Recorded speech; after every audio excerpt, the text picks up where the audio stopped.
ये कहानी है एक अद्भुत पेड़ के अद्भुत फूलों के बारे में।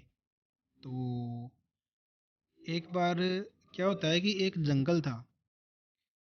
उस जंगल में अद्भुत तरह के पेड़ थे और उन पे अद्भुत तरह के फूल आते थे और उन फूलों में बहुत ही शानदार खुशबू आती थी, बहुत अच्छी खुशबू आती थी और उनका जो स्वाद था ना वो भी बहुत ही अच्छा था।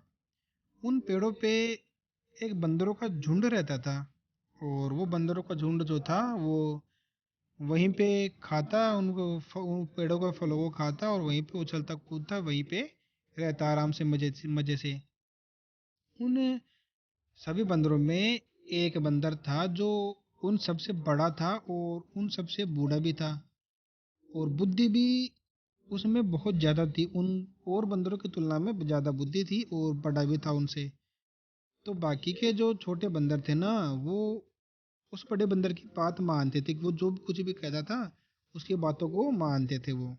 तो क्या होता था कि जिस पेड़ पे वो बंदर रहते थे ना उन पेड़ों के नीचे से एक नदी बहती हुई आगे बस्तियों में जाती थी जहाँ इंसान रहते थे ना वहां पे जाती थी एक नदी बहती हुई। तो जो बड़े वाला बंदर था ना वो दूरदर्शी था, मतलब वो दूर की बात देख लेता था। तो उन्हों वो जो बड़े बंदर था ना उसने सभी छोटे बंदरों को ये कह रखा था कि आराम से खेलो कूदो खाओ पियो मौज करो जो करना है करो, लेकिन इस एक बात का ध्यान रखना। वो बात ये है कि अपन जो फल ये खा रहे हैं ना उसका कोई भी बीज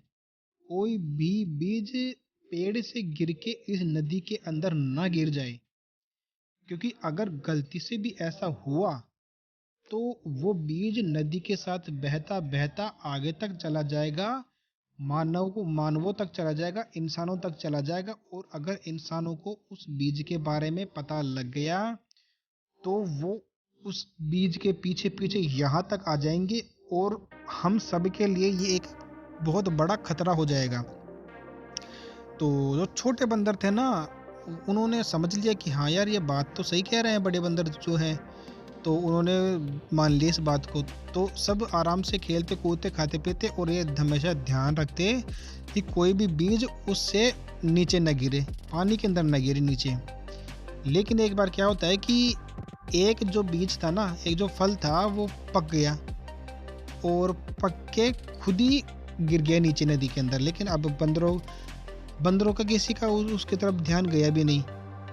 अब वो जो फल था वहां से गिरता हुआ नदी में बहता बहता बहता आगे जा रहा था। अब संयोगवश उधर से क्या होता है कि उस नगर का जो राजा था ना, राजा वो वहां पे घूमने के लिए आया हुआ था जंगल में।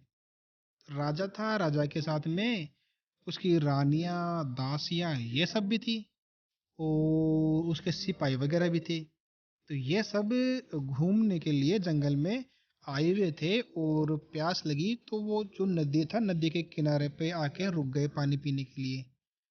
अब वो जो फल था ना वो बहता बहता उनके पास तक आया।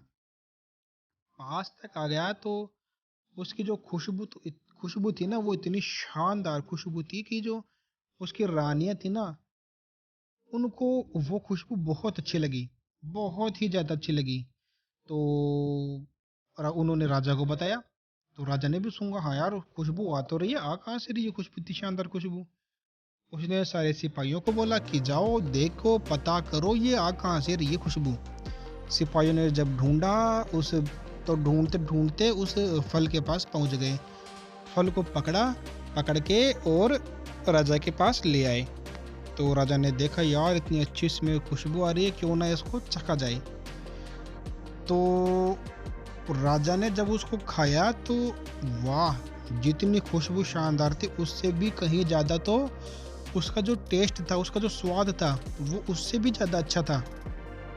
अब राजा के मन में और भी ज्यादा तीव्र इच्छा हो गई कि यार ऐसा फल अभी तक मेरी नज़रों से दूर कैसे है, इतनी अच्छी खुशबू, इतना अच्छा इसका स्वाद, क्यों ना मैं इसका पूरा वृक्ष ही प्राप्त कर लूं।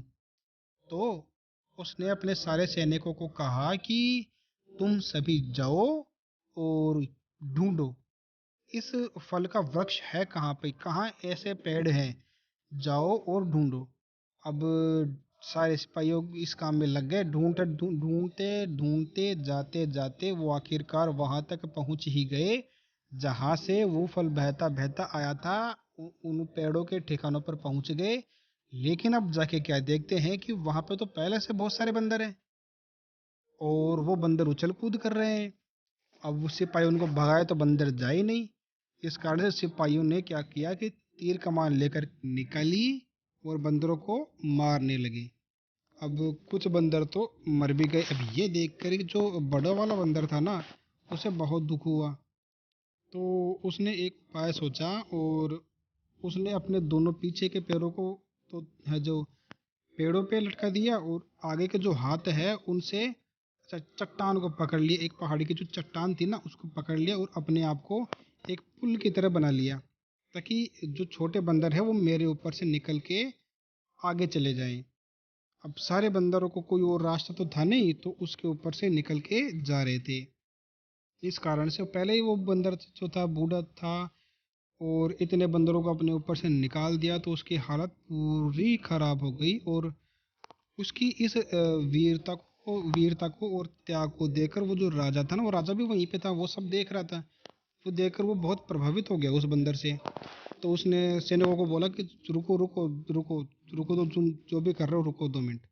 और उसने सिपाहियों को रोका और वो जो बूढ़ा बंदर था ना उसको लेकर के महल के अंदर आए कि ये इतना घायल हो गया है, क्यों ना इसका इलाज किया जाए और इन बंदरों को इनकी जहाँ वो रह रहे थे ना पहले से पेड़ों पे, उनको वहीं छोड़ दिया जाए, इनको परेशान ना किया जाए।